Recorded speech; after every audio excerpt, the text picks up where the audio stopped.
वैसे मुझे ये बताएं, ये सारी चीजें मैं रिग रोल में नहीं चाह रहा, मैं चाह रहा हूं कि कोई पॉजिटिव इंडिकेटर मुझे बताएं कि जिसमें मैं चाहता हूं लोगों में उम्मीद जागे कि क्या क्या चीजें बढ़ सकती हैं अगर ये गवर्नमेंट गलत क्या कर रही है, क्या नहीं किया वो तो बहुत सी चीजें हैं, क्या इस वक्त गलत कर रही है जो ये चेंज कर रहे हैं? क्योंकि ये रोज बात होती है एंड इट गेट्स अनआंसर्ड। एक तो ये कहते हैं कि जी हमने डिफॉल्ट से बचा लिया। भाई मैं हिस्टोरिकल रिकॉर्ड से बता दूं कि मिर्जा इस्माइल जब फाइनेंस मिनिस्टर था, अगस्त 2022 में के एंड में आईएमएफ बोर्ड ने अप्रूव किया और फर्स्ट वीक सितंबर में पैसा आ गया और उसके फौरन बाद आगे हिसाब था।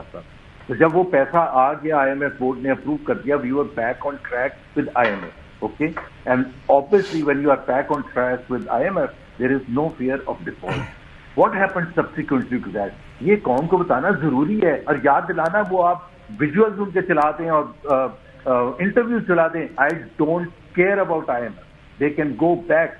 This is November 2022 and Pakistan's foreign exchange reserves was dwindling. IMF team refused to come here और उस दिन से लेके सितंबर के एंड से लेके मालिक मई का एंड आ गया, IMF did not come on board. उस वक्त डिफॉल्ट का खतरा था जब जून के एंड में 2023 में शहबाज शरीफ पेरिस में आईएमएफ के मैनेजिंग डायरेक्टर से मिले और एक टेम्परेरी 9 महीने का हमें एक पैकेज दिया।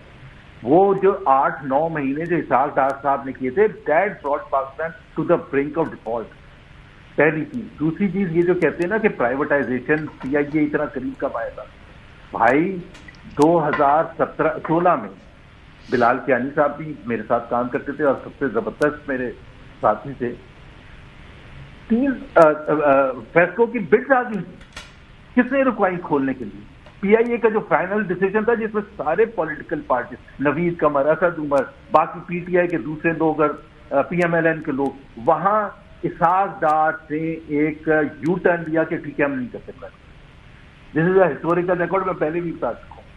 पाकिस्तान स्टील मिल का cabinet committee on privatisation final decision ले रही है और इसाक डार ने कंप्लीट यू टर्न लिया और ये कहा कि जी अगर हम प्राइवेटाइज कर देंगे तो इमरान खान हमें खा जाएगा सीट पर। ऑलरेडी वो निकला हुआ है, इसलिए हम एक चाल चलते हैं, हम ये ऑफर कर देते हैं सिंध हुकूमत को और सिंध हुकूमत एक टाइम लेगा इवेल्युएट करने में कि हम प्राइवेट स्टील मिल लें या नहीं लें। कहां की सारी प्राइवेटाइजेशन प्रोसेस। एक सेकंड, आप कह रहे हैं जो डिस्कोस थे 2017 में उनकी फाइनल बिड्स वगैरह आई हुई थी, 2 डिस्कोस की आपको 2015 में फाइनल बिड पेस्को की थी, पीछे सारी लाइन भाई। तो एक second, let me ask Bilal this. Bilal, अगर तब एक प्रोसेस कंप्लीट हो गया हुआ था तो फिर 17 से अब 25 तक वाई वो चीजें क्यों नहीं आगे गई? नहीं ऐसा मुझे याद है कि ये डिस्कोस की प्राइवेटाइजेशन की प्रोसेस जरूर इनिशिएट हुई थी, मुख्तलिफ स्टेजेस पे थी। वो कह रहे हैं फाइनल बिडिंग किसी की ड्यू डिलिजेंस अगेन, या मुझे frankly again because I have to final bids कि उस स्टेज बिड्स आगे थी, आप ये कह रहे हैं।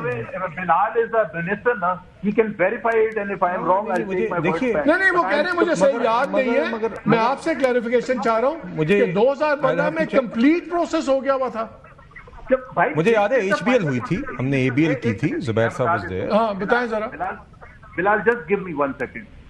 आज जब ये कह रहे 23 तारीख को बिडिंग है ना, 23 तारीख को बिडिंग, तो 23 तारीख को लिफाफे आ जाएंगे, ठीक है, 4 जो पोटेंशियल बायर्स है एग्जैक्टली। और उसके बाद आप लिफाफे ना खोलने का फैसला करें उस दिन शाम को या दूसरे दिन।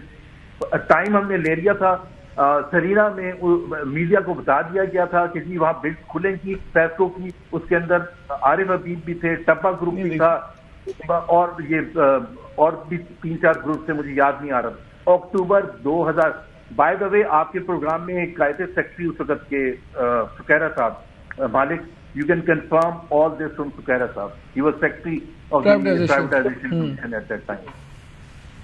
The person who stopped it, all the privatization process, is Isaaq Dar, and that included Khwaja Asif, was the water and power minister. He is also on record. आप उनसे पूछ रहे, वो एक दूसरे को कहते हैं कि उसने कहा था। चल, it's a sorry